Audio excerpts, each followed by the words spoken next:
ವಿಡಿಯೋದಲ್ಲಿ ನೋಡ್ತಾ ಇರೋಂಥ ಈ ಮನೆ ಆಲ್ಮೋಸ್ಟ್ 15 to 20 ಫ್ಲೋರ್ ಕನ್ಸ್ಟ್ರಕ್ಟ್ ಆದಮೇಲೆ ಕೊಲಾಪ್ಸ್ ಆಗಿದೆ. ರೀಸನ್ ಏನು ಅಂತ ಹುಡುಕ್ತಾ ಹೋದರೆ ತುಂಬ ಇದೆ.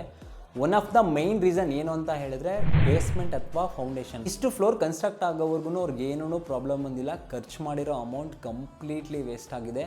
ಸೇಮ್ ಇದೇ ಥರನೇ ನಮ್ಮ ಇಂಟೀರಿಯರ್. ನಾನು ಏನಕ್ಕೆ ಆ ವಿಡಿಯೋನ ಉದಾಹರಣೆ ಕೊಟ್ಟು ಹೇಳಿದೆ ಅಂತ ಹೇಳಿದ್ರೆ, ಇಂಟೀರಿಯರಲ್ಲಿ ಫೌಂಡೇಶನ್ ಆಗಿ ಆ್ಯಕ್ಟ್ ಮಾಡೋದು plywood. Choosing the right plywood is the best foundation for strong interiors.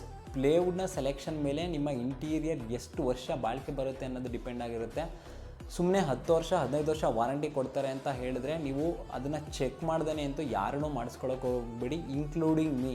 So ಅದಕ್ಕೆ ಸರ್ಟನ್ ಕ್ರೈಟೀರಿಯಾಸ್ ಇದೆ.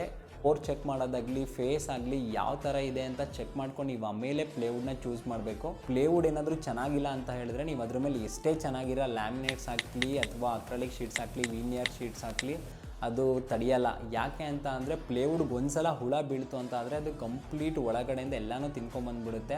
ಕಿಚನ್ ವಾಶ್ರೂಮ್ಸ್ ಹಾಗೆ ವೆಟ್ ಏರಿಯಾಸ್ಗೆ 100% BWP ಪ್ಲೇವುಡ್ನ ಯೂಸ್ ಮಾಡಿ. ಹಾಗೆಯೇ ಡ್ರೈ ಏರಿಯಾಸ್ಗೆ MR ಗ್ರೇಡ್ ಅಥವಾ BWR ಗ್ರೇಡ್ ಪ್ಲೇವುಡ್ನ ಯೂಸ್ ಮಾಡಿ. ಥಿಕ್ನೆಸ್ ಎಷ್ಟು ಇರಬೇಕು ಅಂತ ಹೇಳಿದ್ರೆ ಕಾರ್ಕಸ್ಗೆ 18 mm ಅಥವಾ 16 mm ಪ್ಲೇವುಡ್ನ ಯೂಸ್ ಮಾಡಿ. ಬ್ಯಾಕ್ ಶೀಟಿಗೆ 12 mm ಅಥವಾ 6 mm ಪ್ಲೇವುಡ್ನ ಯೂಸ್ ಮಾಡಿ. ಪ್ಲೇವುಡ್ನ ಹೇಗೆ ಸೆಲೆಕ್ಟ್ ಮಾಡಬೇಕು ಅನ್ನೋದನ್ನ ನಾನು ನೆಕ್ಸ್ಟ್ ವೀಡಿಯೋದಲ್ಲಿ ಹೇಳ್ತೀನಿ. Thank you.